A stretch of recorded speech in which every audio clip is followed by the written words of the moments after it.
প্রকৃতি মানুষের উপর অসন্তুষ্ট হয়ে গেছে, যার জন্য মানুষ বিগত দিনে যেইভাবে ঘূর্ণিঝড় দেখে নাই, তুফান দেখে নাই, শিলাবৃষ্টি দেখে নাই, আজকে বিভিন্ন জায়গায় দেখা যায় আধা কিলো 1 কিলো ওজনের শিলাবৃষ্টি হচ্ছে। কথা ঠিক কি না? তো আমি বললাম প্রাকৃতিক অসন্তুষ্টি হয় নাই, প্রাকৃতিক সব কিছু চলে একজনের নির্দেশে, যার নাম হলো আল্লাহ। বলো সুবহানাল্লাহ। গোটা বিশ্বে যা কিছু আছে, তরুলতা, গাছপালা, চন্দ্র সূর্য, নক্ষত্ররাজি, মেঘমালা, সব চলে কার আদেশে? জোরে বলবেন, কার নির্দেশে? কার কথা মেনে চলে? প্রত্যেক কিছু চলতেছে আল্লাহ নির্দেশ মেনে। প্রাকৃতিক তার নিজের ব্যক্তিগত সন্তুষ্ট হওয়া অসন্তুষ্টি হওয়া নির্ভর করে না। প্রাকৃতির মালিক যিনি, সর্বশক্তিমান সর্বস্রষ্টা যিনি, এ বিশ্বব্রহ্মাণ্ডের সব কিছুর মালিক যিনি, তিনি যখন অসন্তুষ্ট হয়ে যান, তখন প্রাকৃতিককে বিশ্ব মানুষের জন্য নিয়ামত যাকে বানিয়ে দিয়েছেন, সেই নিয়ামতকে আবার গজবে তিনি রূপান্তরিত করে দেন। এর জন্য প্রাকৃতিকের মালিক যিনি, তাকে সন্তুষ্ট রাখতে হয়। তিনি যখন নারাজ হয়ে যান, তখন পৃথিবীতে বিপর্যয় আরম্ভ শুরু হয়ে যায়। তার সিস্টেমকে তখন তিনি পরিবর্তন করে দেন। এর জন্য আলামতে কিয়ামত হবে, অনাবৃষ্টি হবে, কোনো সময় বৃষ্টির সময় অনাবৃষ্টি, অনাবৃষ্টির সময় বৃষ্টি, বৃষ্টির জায়গায় হবে অনাবৃষ্টি, আর মরুভূমিতে হবে বৃষ্টি। সেটা হলো আলামতে কিয়ামত। কিসের আলামত? আওয়াজ করে বলবেন, কিসের আলামত? তেলাওয়াত করেছি আয়াতের উপর, ইনশাআল্লাহ আলোচনা রাখবো। বলুন ইনশাআল্লাহ। যার কারণে মানুষ যখন আল্লাহর নাফরমানিতে নিমজ্জিত হয়ে যায়, তখন স্রষ্টার সৃষ্টির মাখলুক আল্লাহর কাছে ফরিয়াদ করে। আল্লাহ তখন এই তাদের ফরিয়াদকে গ্রহণ করে। যাদেরকে গোলাম বানাইয়া দিয়েছিল, তাদেরকে আবার এদের উপর মুসল্লত করে দিয়ে আল্লাহ জুলুমের শিকার বানাইয়া দেয়। যার জ্বলন্ত প্রমাণ আজকে সোশ্যাল মিডিয়ায় আপনারা দেখেছেন। পৃথিবীর সবচাইতে নাম করা পর্যটকদের জন্য আকর্ষণীয় শহর দুবাই শহর। কোন শহর? দুবাই শহর। সেই দুবাই শহরের ফ্লাডের অবস্থা আপনারা দেখেছেন। বিশেষজ্ঞরা বলতেছেন এর 1 নম্বরের কারণ হলো আল্লাহর কুদরতের ক্ষমতার উপরে তারা হাত ধরেছিল। 1 নম্বরের কারণ, তারা কৃত্রিম বৃষ্টি দেওয়ার সিস্টেম করেছিল পর্যটকদেরকে আকর্ষিত করার জন্য। আল্লাহর কথা হলো বৃষ্টি দেওয়ার মালিক আমি আল্লাহ। কে বৃষ্টি দেওয়ার মালিক? কে? আমি আল্লাহ। আমার ক্ষমতার উপরে তোমরা ক্ষমতা দেখানির যখন চেষ্টা করেছো বৃষ্টি দিবা, তাহলে আমি এমন বৃষ্টি দিব দেখি তোমরা আটকাও। তো আটকানোর ক্ষমতা আছে? আল্লাহ এমন বৃষ্টি দিল যে অবস্থা আজকে সেই মরুশহর দুবাইতে বিশ্ব মানুষ দেখতেছে। তারপর 2 নম্বরের কারণ লেখা হচ্ছে, যে জমিন থেকে শিরকিয়তের বিদায় দেওয়া হয়েছিল ইসলাম প্রতিষ্ঠিত হওয়ার পর, ইসলামের 1 নম্বরের স্লোগান হলো লা ইলাহা, আল্লাহ ছাড়া ইবাদতের কোনো মালিক, একমাত্র উপাস্য কে? জোরে বলবেন কে? সিজদা দেওয়ার মালিক কে? সিজদা দিব কাকে? মাথা নত করে সিজদা দিব কার সামনে? কফান নাক লাগাবো আমার কার সামনে? আল্লাহ ব্যতীত কাউকে সিজদা দেওয়া জায়েজ আছে? নাই। কিন্তু পর্যটকদেরকে আকর্ষিত করার জন্য সেই পবিত্র ভূমিতে যখন মূর্তি পূজার অনুমতি দেওয়া হলো আর মন্দির বানানি হলো, সেই মন্দির চালু হতে গিয়ে আমার স্রষ্টা আল্লাহ সুবহানাহু ওয়া তাআলার গজব আল্লাহ নাজিল করে দিল। গোটা দুবাই শহরকে পানির নিচে আল্লাহ ডুবাইয়া দিল। আল্লাহর দরবারে দোয়া রাখি, আল্লাহ এইভাবে নাফরমানিয়াত থেকে আমাদেরকে যেন হেদায়ত করে, হেফাজত করে। সকলে বলেন আল্লাহুম্মা আমিন। তৎসঙ্গে আজ সৌদি আরবে যেভাবে বৃষ্টি হচ্ছে, ফ্লাড হচ্ছে, এটা হলো আলামতে কিয়ামত। কিসের আলামত? আলামতে কিয়ামত। কথা আমার নয়, ইসলামিক বিশেষজ্ঞ যারা, ইসলামিক চিন্তাবিদ যারা, তারা আজকে বলতেছেন যে অবস্থায় সৌদি আরব নামক ইসলামিক রাষ্ট্রে, যেখানে ইসলাম এসেছে, সর্বশেষ নবী যে জমিনে এসেছিলেন, কোরআন নাজিলের দেশ, যেখান থেকে ইসলামের প্রচার আবার পুনর্জীবিত হলো, প্রচার শুরু হলো, সর্বশেষ নবীর আগমন হলো, সেই জমিনে আজ যেভাবে আল্লাহর নাফরমানির অনুমতি দেওয়া হচ্ছে আইন করে, আল্লাহর জাত তখন নারাজ হয়ে গিয়ে সেই জমিনের উপরে বিভিন্নভাবে গাজাবাত আল্লাহ দিতেছে। এর মধ্যে একটা হলো আজ বিভিন্ন সময় সেখানে ফ্লাড হচ্ছে, আর বিভিন্ন কিছু হচ্ছে। আল্লাহ সতর্ক করে, এসব গজবাত দিয়ে আল্লাহ সতর্ক করে মানুষকে, কিন্তু আমরা সতর্ক হই না। বিভিন্ন সময়ের গজবাত যখন আসে আমরা তখন তা নিয়ে আবার তামসা করি। আসে না নাই এমন মানুষ? জি, জড় তুফান যখন আয় অনেকে কমেন্ট করে যে এই বছরের ফিরিস্তা বড় বড়। জি, হয়নি না? না, যারা ডিউটি দেওয়া হয়েছে এরা একবারে খেয়াল নাই। নাউজুবিল্লাহ বললেন না? শিলাবৃষ্টি যখন পড়ে, আধা কিলো ওজনের, 1 কিলো ওজনের শিলাবৃষ্টি হয়, তখন সেলফি তুলে ইউটিউবে, ফেসবুকে আপলোড করে, ভাইরাল করে, আর তামসা করে, আর কয় দেখো তো এখন আর ফ্রিজে ঠান্ডা জলের দরকার নাই, প্রত্যেকদিন সাপ্লাই আসতেছে। বলে নাউযুবিল্লাহি মিন যালিক। আল্লাহ গজব দেয় হেদায়েত করার জন্য। কিসের জন্য? আল্লাহ পাক রব্বুল আলামিন এই হেদায়েতের জন্য গজব দেন। জমিনের মধ্যে যে সমস্ত গজবাত আসে সব মানুষের নিজের হাতের কামানো। আল্লাহ পাক বলছেন, ওয়ামা আসাবাকুম মিন মুসিবাতিন ফাবিমা কাসাবাত আইদিকুম। তোমাদের উপরে যে সমস্ত গজবাত আসে, বালিয়াত যে সমস্ত তোমাদের উপরে আসে, এসব কিছু হলো তোমাদের নিজ হাতের কামাই। আল্লাহ অন্য আয়াতে অন্য জায়গায় বলছেন, তোমাদের উপরে যখন কোনো গজবাত বালিয়াত আসে, এই সমস্ত কিছু তোমাদের নিজ হাতের কামানো। আমি আল্লাহ কোনো সময় তার থেকে কিছুকে ক্ষমা করে দেই, আর কিছু তোমাদের প্রতি আমি আল্লাহ তা দেই, যাতে করে তোমরা হেদায়েতের রাস্তায় আসতে পারো। কিন্তু আফসোস লাগে, হেদায়েতের রাস্তায় আসা দূরের কথা, একটার পর একটা আল্লাহ গজবাত আমাদের সামনে দেয় হেদায়েত করার জন্য, কিন্তু আমরা হেদায়েতের রাস্তায় আসি না। ও আমার ভাইয়েরা, মুসলমানেরা, কত প্রকারের গজবাত আল্লাহ দিল, করোনা দিল, এরপরে আর বিভিন্ন গজবাত দিল। আজকে চোখের সামনেই মানুষ অবাক হয়ে যাইতেছে। যখনই ঝড় বৃষ্টি আসে, এমন বৃষ্টি আসে বোঝা যায় ঘর বাড়ি সব উড়াইয়া নিয়ে যাবে। কথা ঠিক কি না? এমন শিলাবৃষ্টি হয়। এক না গাড়ি আজকে এক কথায় বলতে গিয়ে 15 দিন থেকে কোনো রাত্রি হঠাৎ মিস যায় না, প্রতি রাত্রিতে এক না গাড়ি শিলাবৃষ্টি চলতেছে। বিভিন্নভাবে বিভিন্ন কমেন্ট মানুষ করে, কেউ বলতেছে এর কারণ হলো পৃথিবী তার ভারসাম্য হারিয়ে দিয়েছে, পৃথিবীর জলবায়ুর পরিবর্তন হচ্ছে। পৃথিবীর জলবায়ুর যদি পরিবর্তন হয়, ভারসাম্য যদি হারায়, এই হারানির জন্য একমাত্র দায়ী যারা, তারা হলো মানুষেরা। কারা? এর জন্য দায়ী কে? পৃথিবীর মানুষের কারণে পৃথিবী ভারসাম্য হারাইতেছে, পৃথিবীর সিস্টেম পরিবর্তন হচ্ছে। ভাইয়ারা আমার, মানুষ যখন নাফরমানি করে দেন, কি পরিমাণ নাফরমানি মানুষ করে। কোনো সময় যদি সমুদ্র সৈকতে যাওয়া পড়ে গেলে পরে দেখবেন, বিভিন্ন সময় আমি গিয়েছি, যাওয়ার পরে দেখেছি, জিদ্দা সমুদ্র সৈকতে গিয়েছি, বাংলাদেশের বঙ্গোপসাগরের সমুদ্র সৈকতে গেলাম, মাদ্রাজের সমুদ্র সৈকতে যাওয়ার পরে যে অবস্থাটা দেখলাম, এরপরে আমি নিজে আর সমুদ্র সৈকতে যাই না। তার কারণ হলো এখানে যাওয়ার পরে যে অবস্থা দেখা যায়, মানুষ আর মানুষ আকৃতির থাকে না, হায়াওয়ান জানোয়ারের চাইতে নিকৃষ্ট হয়ে যায়। বলো নাউযুবিল্লাহ।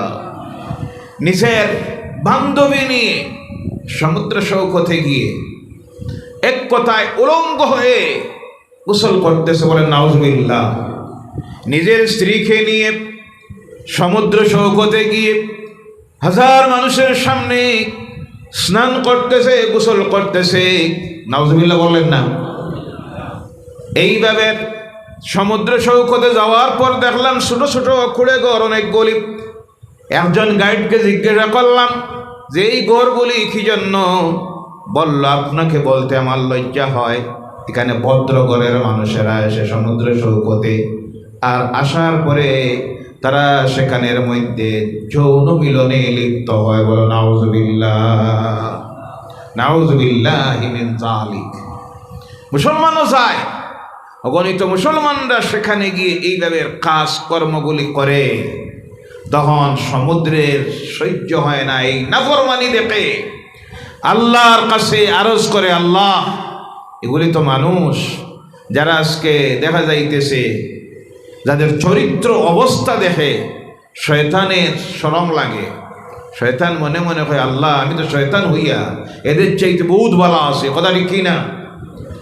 তখন সমুদ্রের পানি আল্লাহর কাছে, সমুদ্রের কিনারার মাটি আল্লাহর কাছে আরজ করে, আল্লাহ, এরা যে নাফরমানি করতেছে আমার সহ্য হয় না। আল্লাহ তখন সমুদ্রের পানিকে নির্দেশ দেয়, পানি তোর ক্ষমতা দেখাইয়া দে। তখন সমুদ্রের মধ্যে জলোচ্ছ্বাস তৈরি হয়, সেই জলোচ্ছ্বাসের মাধ্যমে ঘূর্ণিঝড় তৈরি হয়। তখন পানি সাগরের ঢেউ দেওয়া শুরু করে। স্বাভাবিকভাবে সাগরের পানি যখন ঢেউ দেয়, দিতে গিয়ে 10 হাত 15 হাত উঁচু হয়ে ঢেউ দেয়, কিন্তু তখন যখন জলোচ্ছ্বাস তৈরি হয় সাগরের পানির উচ্চতা হয়ে যায় 40-50 হাত। আর তার গতিবেগ তখন হয়, বাতাসের গতিবেগ হয় ঘন্টায় 200-250 কিলোমিটার। আবহাওয়া দপ্তর থেকে তখন সতর্কবার্তা জারি করা হয়, রেড সিগন্যাল, লাল সংকেত জারি করা হয়। 2-3 কিলোমিটার, 5-10 কিলোমিটার এলাকায় ঘোষণা দেওয়া হয়, যারা এখানে বসবাস করতেছ নিরাপদ স্থানে চলে যাও, কারণ সাগরের জলের মধ্যে উচ্ছ্বাস আরম্ভ হয়েছে, ঢেউ শুরু হয়েছে। 200-250 কিলোমিটার বেগের ঢেউ যখন আসে, এখানে ঢেউ দেয়, কারণ ওই সাগরের সমুদ্র স্থলে যারা যায় সমুদ্র সৈকতে গিয়ে জেনা করে, মদ পানের হাজার হাজার মদের বোতল ছেড়ে দেয়, মদ পান করে জমিনটাকে যখন নাপাক করে দেয়, তখন আল্লাহ দৌত কোরআনের জন্য সাগরের পানির দিয়া ঢেউ দেওয়াইয়া দেয়। বলে সুবহানাল্লাহ। তখন সাগরের পানির ঢেউ আসে ঘন্টায় 250 কিলোমিটার বেগে 40-50 হাত উঁচু হয়ে আসে, আর আসতে গিয়ে 10-15 কিলোমিটার পর্যন্ত এফেক্ট হয়ে যায়। 10 তলা বিল্ডিং পর্যন্ত জমিনের সঙ্গে মিশাইয়া দেয়, গাছপালা জমিনের সঙ্গে মিশে যায়, বৈদ্যুতিক খুঁটি জমিনের সঙ্গে মিশে যায়। অনেক সময় দেখা যায় ছোট ছোট গাড়িগুলি প্রবাহিত হয়ে যাইতেছে, বইয়ে যাইতেছে। আল্লাহ দেখাইয়া দেয়, নাফরমানি করার কারণে আমার জমিনকে অপবিত্র করার কারণে পবিত্র করার জন্য আমি আল্লাহ ঘূর্ণিঝড় দিয়া, জলোচ্ছ্বাস দিয়া জমিনটাকে তৈয়া মুছে সাফ করলাম। বলো সুবহানাল্লাহ।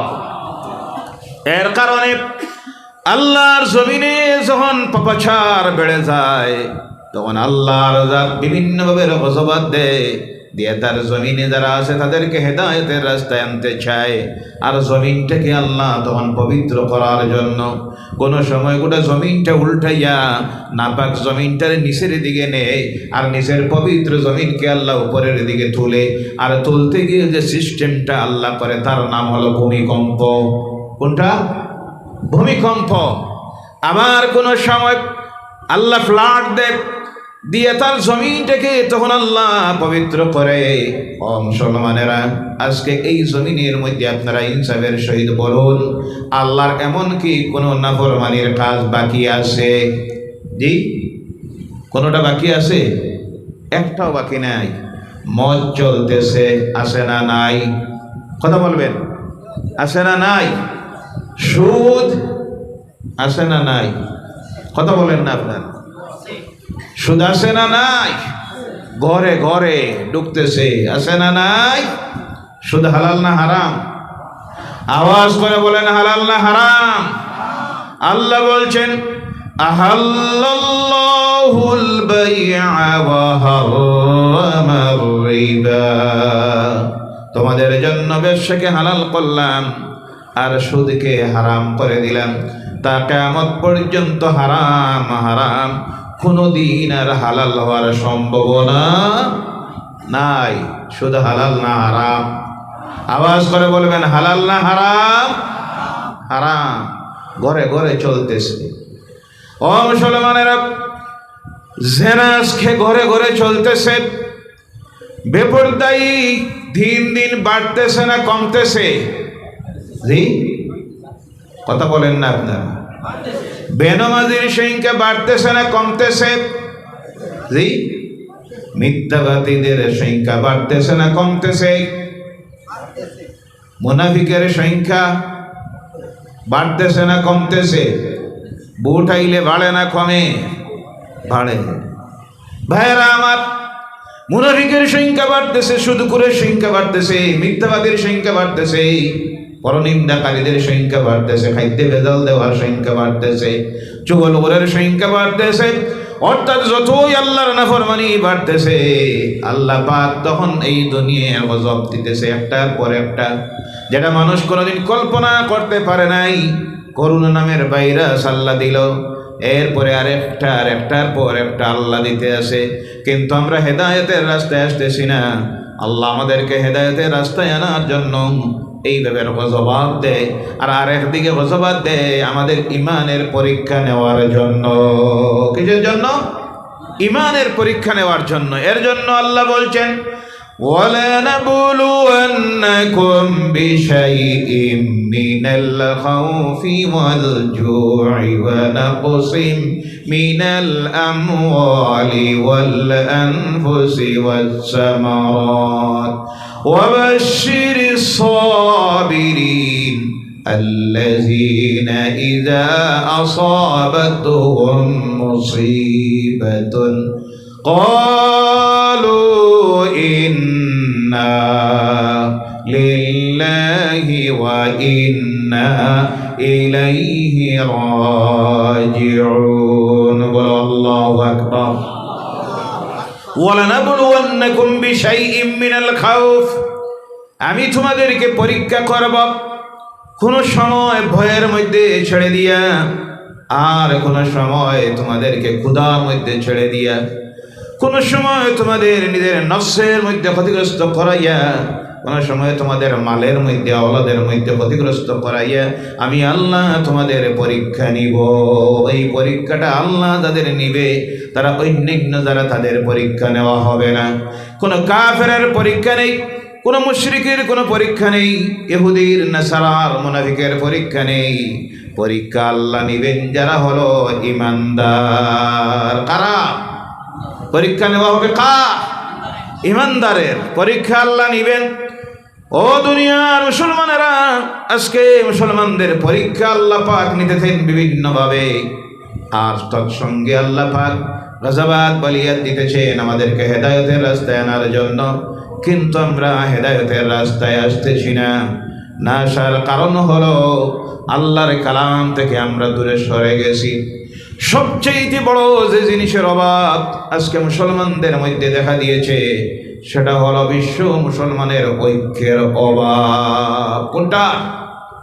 ঐক্যের অভাব। যে ঐক্যের অভাবের কারণে আজ গোটা বিশ্ব মুসলমান নির্যাতিত, অত্যাচারিত, লাঞ্ছিত, বঞ্চিত, শোষিত। ইসলাম সেই ধর্ম যে ধর্মে চায় বিশ্ব মানুষের একতা, বিশেষ করে ইমানদার যারা, মুমিন যারা, তাদের ঐক্য চায় ইসলাম। বলো সুবহানাল্লাহ। এর জন্য সিস্টেম ইসলাম বানাইয়ে দিছে, আপনাদের সামনে তুলে ধরবো ইনশাআল্লাহ। বলেন ইনশাআল্লাহ। ও আমার ভাইয়েরা মুসলমানেরা, অনৈক্যতার কারণে আজ পৃথিবীর যেদিকে তাকান আমরা দেখি মুসলমানেরা আজকে 34,000-এর ঊর্ধ্বে নিরপরাধ মুসলমানরা শহীদ হয়ে গেল। ফিলিস্তিনের মজলুম মুসলমানরা, কিন্তু গোটা পৃথিবীর মুসলমান আজকে দর্শকের ভূমিকা। ও মুসলমানেরা, এর চাইতে বড় নির্লজ্জতা আর হতে পারে না। পৃথিবীর ইসলাম বিরোধীরা দেখতেছে এই যে একটা জাতি একটা সময় ছিল তাদের ক্ষমতা ছিল, পাওয়ার ছিল, ইজ্জত ছিল। আজকে 300 কোটির কিনারায় তারা পৌঁছে গেছে, কিন্তু ক্ষমতাহীন এমন একটা জাতি তৈরি হয়েছে যারা অন্যায়ের বিরুদ্ধে কথা বলার মতো একটাও মানুষ নাই। কথা ঠিক কিনা? একটাও রাষ্ট্র নাই। আরে মুসলমান, ও মুসলমানেরা, অনৈক্যের কারণে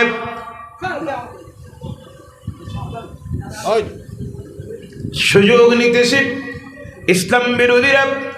ঐক্য হওয়ার জন্য মুসলমানের মধ্যে ঐক্যের প্রয়োজন। আপনি বলেন, তারা একজন ভলান্টিয়ার ভাই, কমিটির একজন ভাই, ওনাকে বুঝাইয়া পিছনের দিকে নিয়ে, বিরাট অসুবিধা করবে ভদ্রলোক। লা ইলাহা ইল্লাল্লাহ, লা ইলাহা ইল্লাল্লাহ, লা ইলাহা। কথা কথা না বলে বুঝাইয়া, জোর করে না, মারধর করবেন না, বুঝাইয়া বুঝাইয়া। বুঝতেছেন না তো? বুঝলে তো এমন করতে না। লা ইলাহা, লা ইলাহা ইল্লাল্লাহু মুহাম্মাদুর রাসূলুল্লাহ। কথা না বলে, আপনি কথা না বলে বসুন। কথা বললে তারা বাইরে বাইর করে দিবে। কোনো কথা না বলে সুবহানাল্লাহ ওয়ালহামদুলিল্লাহ ওয়ালা ইলাহা ইল্লাল্লাহ, লা ইলাহা ইল্লাল্লাহু মুহাম্মাদুর রাসূলুল্লাহ সাল্লাল্লাহু আলাইহি ওয়াসাল্লাম। এর জন্য আল্লাহ পাক বলছেন, ওয়া'তাসিমু বিহাবলিল্লাহি জামিআন ওয়া লা তাফাররাকু। তোমরা আল্লাহর রশিকে আঁকড়িয়ে ধরো, দলে দলে বিভক্ত হইও না। কথা কার? কথাটা কার? আল্লাহ বলছেন, আল্লাহর রশিকে তোমরা আঁকড়িয়ে ধরো।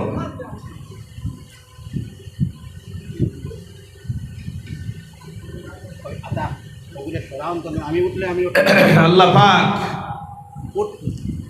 আজকে বিশ্ব মুসলমানের মধ্যে খারিজি সম্প্রদায়, রাফিজি সম্প্রদায়, মুতাজিলা সম্প্রদায়, শিয়া সম্প্রদায়, এইভাবে বিভিন্ন সম্প্রদায় তৈরি হয়ে হয়ে গোটা বিশ্ব মুসলমান যখন দলে দলে বিভক্ত হয়ে গেছে, সেই সময় তাদের ঐক্যকে নষ্ট করে দিয়া তাদের প্রতি অন্যায় অবিচার করার সুযোগ নিতেছে ইহুদি আর নাসারারা। কথা ঠিক কি না?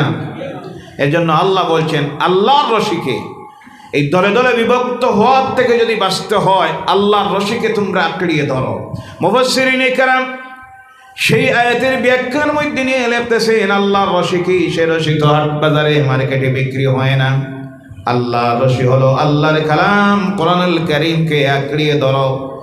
বিশ্ব মুসলমান আজকে যদি একটাবার আল্লাহর কালাম কোরআনুল কারীমকে আঁকড়িয়ে ধরে নেই, আর আল্লাহ রাসূলের আহাদিসকে যদি আঁকড়িয়ে ধরে নেই, এই মুসলমানের মধ্যে দলাদলি আর থাকবে না। আল্লাহ গোটা বিশ্ব মুসলমানকে ঐক্যবদ্ধ একটা জাতি তৈরি হওয়ার জন্য তৌফিক দিয়ে সকলে বলেন আল্লাহুম্মা আমিন। ভাইয়েরা আমার, এই একতা আসার জন্য, ঐক্যবদ্ধ হওয়ার জন্য আল্লাহ সিস্টেম বানাইয়ে দিলেন। প্রতিটি মুসলমানের উপরে আল্লাহ পাক ফরজ করে দিলেন 5 ওয়াক্তের নামাজ। কয় ওয়াক্তের? এই নামাজ মুসলমানদের পড়ার জন্য আল্লাহর পক্ষ থেকে সর্বপ্রথম এই জমিনের মধ্যে একটা ঘর তৈরি করে দেওয়া হলো, যেই ঘর হলো মক্কার মধ্যে। এর জন্য আল্লাহ বলছেন, ইন্না আউওয়ালা বাইতিন উদিয়া লিন-নাসিল্লাযী বিবাক্কা। বলো আল্লাহু আকবার। বিশ্ব মানুষের জন্য আল্লাহর পক্ষ থেকে সর্বপ্রথম একটা ঘর বানিয়ে দেওয়া হলো, যেই ঘরটা হলো বাক্কা শহরে, মক্কার শহরে। বলো সুবহানাল্লাহ। তার থেকে বোঝা গেল বিশ্ব মানুষকে একত্রিত রাখার জন্য আল্লাহ পাক এক নম্বরে যে ঘরটা বানাইলেন সেটা হলো মক্কার ঘর। আর এই ঘরের অনুকরণে বিশ্ব মুসলমান যারা আল্লাহ বিশ্বাসী তারা এক একটা আল্লাহর ঘর যেখানে তারা আছে সেখানে বানায়। মসজিদ বানানির এক নম্বরের উদ্দেশ্য হতে হয় আমরা সেখানে ঐক্যবদ্ধ হয়ে রোজ 5 ওয়াক্তের নামাজ পড়ব। কয় ওয়াক্তের নামাজ? একা পড়লে সব বেশি না জামাতে? কোনভাবে? আপনার ঘরে আপনি 1 রাকাত নামাজ পড়লেন আর মসজিদে এসে 1 রাকাত সমান। জি, পাঞ্জেগানা মসজিদে আপনি 1 রাকাত নামাজ পড়লেন, জামে মসজিদে গিয়ে 1 রাকাত পড়লেন, সমান। কথা বলবেন? আপনি আপনার জামে মসজিদের মধ্যে নামাজ পড়লেন, মক্কাতুল মুকাররমার মসজিদে গিয়ে নামাজ পড়লেন, সমান। মক্কাতুল মুকাররমায় নয়, আপনার জামে মসজিদে নামাজ পড়লেন, মদিনাতুল মুনাওয়ারার মসজিদে গিয়ে নামাজ পড়লেন, সমান। তার কারণ হলো কি? সওয়াবের মধ্যে ব্যবধান তৈরি হওয়ার কারণ হলো পাঞ্জেখানার মসজিদে যে পরিমাণ মানুষ উপস্থিত হয় এর চাইতে বেশি উপস্থিত হয় জামা মসজিদে। কোন মসজিদে? অর্থাৎ জামাত যেখানে বড় সেখানে সওয়াব বেশি। আপনার জামা মসজিদের চাইতে সবচেয়ে বেশি মানুষ গিয়ে জমা হয় মক্কাতুল মুকাররমায় আল্লাহর ঘরের কিনারায়। সেখানে গিয়ে যখন 1 রাকাত পড়ে আল্লাহ পাক 1 রাকাতের বিনিময়ে তার আমলনামায় লিখে দেয় 1 লক্ষ রাকাতের সওয়াব। জোরে বলো সুবহানাল্লাহ। আপনার ঘরে পড়লেন 1 রাকাত, আর জামা মসজিদের মধ্যে এসে বাড়ির পাশের মসজিদে মহল্লার মসজিদে এসে পড়লেন 1 রাকাত। এই 1 রাকাত আপনার ঘরের 27 রাকাতের সমান। সুবহানাল্লাহ। কত রাকাত? ঘরে পড়াত লাভ না মসজিদে? সব বাড়লো কোন কারণে? বাড়ার কারণ হলো এখানে মুসলমানরা জমা হয়েছে, একত্রিত হয়েছে। মুসলমানরা যখন জমা হয়, একত্রিত হয়, ঐক্যবদ্ধ হয়, আল্লাহর জাতের কাছে সেই জামাতের সমান মর্যাদা ইজ্জত আল্লাহ বাড়াইয়া দেয়। যার কারণে যখন জামাতে কোনো মানুষ নামাজ পড়ে, জামাতে নামাজ পড়ার উদ্দেশ্যে যখন ঘর থেকে বাইর হয়, আল্লাহ তার প্রত্যেকটা কদমে কদমে 10টা নেকি লিখতে থাকে, আর আমলনামা থেকে 10টা গুনাহ আল্লাহ ডিলিট করে দেয়। সুবহানাল্লাহ, সুবহানাল্লাহ, সুবহানাল্লাহ। আমরা অনেকে নামাজ পড়ি আবার কিন্তু জামাতে পড়ি না, এমন অনেক আছে না? নাই। ঘরে নামাজ পড়ি কিন্তু মসজিদে আসি না। ও আমার ভাইরা, আল্লাহ পাক দেখেন সিস্টেম বানাইয়া দিলেন। এর জন্য পাঞ্জেখানার মসজিদে জুমার নামাজ হয় না। জুমার নামাজের জন্য শর্ত হলো জামা মসজিদ। কোন মসজিদ? জামা মসজিদ। বড় বড় শহরে গেলে দেখবেন, আমাদের গ্রামাঞ্চলে কম, বড় বড় শহরে গেলে আপনি দেখবেন অনেক মসজিদগুলি আছে 5 ওয়াক্তের নামাজ পড়া হয়, জামাতে পড়া হয়, কিন্তু জুমার নামাজ তারা পড়ে না। কমপক্ষে জুমার নামাজ পড়ার জন্য একটা শহরে দেখা যায় বড় বড় জামা মসজিদগুলি 20-25টা ছোট মসজিদের মহল্লার মানুষ শুক্রবারে একটা মসজিদের মধ্যে গিয়ে জামা হয়, জামা মসজিদে গিয়ে নামাজ পড়ে। তার কারণ হলো ওই জামা মসজিদে যাওয়ার কারণ হলো পাঞ্জেখানায় পড়তে গিয়ে আপনি এক মহল্লার মানুষ পড়লেন এক জায়গায়। জামা মসজিদে যখন গেলেন দেখা গেল শুক্রবারে কয়েকটা মহল্লার মানুষ এক জায়গার মধ্যে গিয়ে জমা হলো। তখন এক মহল্লার মানুষের অন্য মহল্লার মানুষের সঙ্গে মহব্বত বাড়ে, সালামের বিনিময় হয়, মুসাফা হয়, দেখা সাক্ষাৎ হয়, একজন আর একজনের খবর নেই। এক মহল্লার মানুষ অন্য মহল্লার মানুষের খবর নিতে পারে, দুঃখ সুখের খবর নিতে পারে, সাহায্য সহযোগিতা দেয়। এই সিস্টেম বানানির জন্য, খবর নেওয়ার জন্য, মহব্বত তৈরি হওয়ার জন্য আল্লাহ পাক সপ্তাহে একটা নামাজ দিলেন, যেই নামাজের নাম হলো জুমার নামাজ। কোন নামাজ? বলুন সুবহানাল্লাহ। দুনিয়ার আর কোনো ধর্মে এই সিস্টেম আছে? রোজ 5 বার এক জায়গায় একত্রিত হওয়ার কোনো ব্যবস্থা আছে? নাই। ইসলাম ব্যবস্থা করে দিয়েছে, আল্লাহ দ্বীন ব্যবস্থা দিয়েছে, যাতে করে মহল্লার প্রতিটা মুসলমান এক জায়গায় একত্রিত হয়। দিলের মধ্যে যে ভুল বুঝাবুঝি আছে তা যেন দূর হয়, হিংসা বিদ্বেষ যাতে দূর হয়, সালাম কালামের বিনিময় যাতে হয়। একজন নামাজে গেলে পরে আরেকজন যখন দেখবে অনুপস্থিত, জিজ্ঞাসা করবে আজকে 2 ওয়াক্ত হলো, অমুককে নামাজের জামাতে দেখি না, কথা ঠিক কিনা? তার খবর নিতে পারবেন। কিন্তু আমাদের নামাজই নাই, জামাতে নাই। যার জন্য আজকে আমাদের মধ্যে ঐক্য নাই, মহব্বত নাই, ভালোবাসা নাই, হিংসা বিদ্বেষ। এমন নমাজি অনেক আছে, মসজিদে নমাজে যায়, যাওয়ার পরে দেখবেন সবে দাঁড়াইতে গিয়ে লক্ষ্য করে অমুক আসেনি না নাম, জি তারা যদি পড়ি যাই সবও আমি না। এই নামাজের কোনো দাম আছে? কথা বলেন, এই নামাজের কোনো মূল্য আছে? আগের থেকে পিছন থেকে তাকায়, অমুক যদি আগের সবে থাকে, আমি 2 সব করে বলে নাউজুবিল্লাহ মিন যালিক, জোরে বলেন নাউজুবিল্লাহ।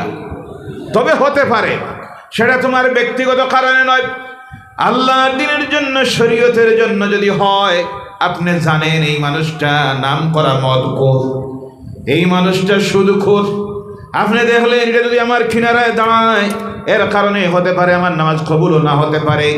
আগে যদি দাঁড়ায়, এই নাফরমানের পিছনে আমি দাঁড়াবো না।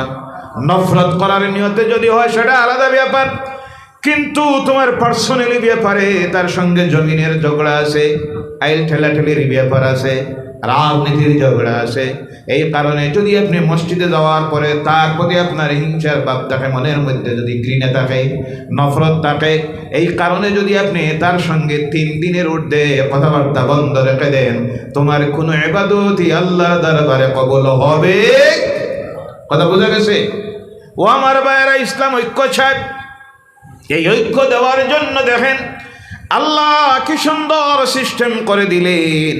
দুনিয়ার মুসলমানদের উপরে আল্লাহ পাক ঈমান আনার পরে 60টা ইবাদতকে ফরজ করেছেন। কয়টা? আওয়াজ করে বলবেন কয়টা? 1 নম্বরে হলো ধনী হোক, গরিব হোক, সাদা হোক, কালো হোক, নারী হোক, পুরুষ হোক, প্রত্যেকের জন্য আল্লাহ পাক 5 ওয়াক্তের নামাজকে ফরজ করেছেন। বলো সুবহানাল্লাহ। কয়? 5 ওয়াক্তের নামাজ। 2 নম্বরে আল্লাহ পাক বৎসরে একটা মাস, রমজানের মাস আসলে পরে আল্লাহ পাক ধনী গরিব প্রত্যেকের উপরে এই একটা মাসে রোজাকে আল্লাহ ফরজ করে দিলেন।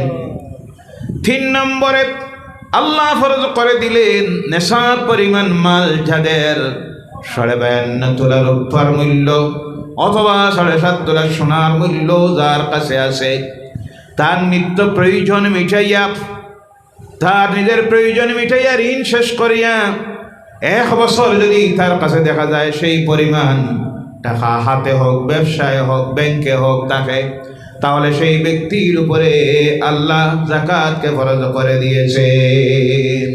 আজকের বর্তমান এই জমানায় হিসাব করলে দেখা যায় মানুষের যে আর্থিক অবস্থার যেভাবে পরিবর্তন হয়েছে, এই অবস্থায় দেখা যায় শতকরা 70% মানুষের উপরে আজকে যাকাত ফরজ। যাকাত, কথা বোঝা যায়? একজন মানুষের উপরে যাকাত ফরজ হল, সেই ব্যক্তি যাকাত আদায় করল না। যখন যাকাত আদায় করল না, সেই যাকাতের যে পয়সাটা তার কাছে রয়ে গেল, এতিম মিসকিনের হক, ফকিরের হক, বিধবার হক, 7 প্রকার মানুষকে যাকাতের পয়সা দিতে হয়। ওই যখন যাকাতের পয়সাটা দিল না, তার নিজের মালের সঙ্গে মিলাইয়া রাখলো, গোটা তার মালটা তখন অপবিত্র হয়ে গেল। এখন ওই মাল থেকে যদি খায়, দান খয়রাত করে, কোরবানি দেয়, হজ করে, তার কোনো কিছু আল্লাহর দরবারে কবুল হবে। কথা বোঝা গেছে? যাকাতকে সঠিকভাবে হিসাব করে, যাকাতের মাসলা অনেক কঠিন, যোগ্যতা অভিজ্ঞতা সম্পন্ন আলিমের কাছে গিয়ে যাকাতের মাসলাটা বুঝে নিজের যাকাতটাকে ক্লিয়ার আদায় করে দিবেন। যাকাত যদি আপনি আদায় না করেন, তাহলে ওই যে পয়সাটা 1,02,500 টাকা আপনি দিলেন না, আপনার মালের সঙ্গে রয়ে গেল, গোটা মাল অপবিত্র হয়ে গেল। এটা দিয়ে আপনি ইফতার করলেন, চেহরি খাইলেন, হজ করলেন, উমরা করলেন, দান করলেন, খয়রাত করলেন, যা করলেন, কোনো সব। কথা বোঝা গেছে ভাইরা আমার? 5 নম্বরে আল্লাহ পাক আরেকটা ইবাদতকে ফরজ করে দিলেন। কি জন্য করলেন? তার কারণটা আজকে আমাদের বোঝার প্রয়োজন। ইসলামের প্রত্যেকটা ইবাদতে দুনিয়ার মানুষের কাছে আল্লাহর দ্বীনের দাওয়াত পৌঁছাইয়া দেয়। সুবহানাল্লাহ। এজন্য এত সুন্দর সিস্টেমে প্রত্যেকটা ইবাদতকে আল্লাহ রাসূল দুনিয়ার মানুষের সামনে তুলে ধরেছেন।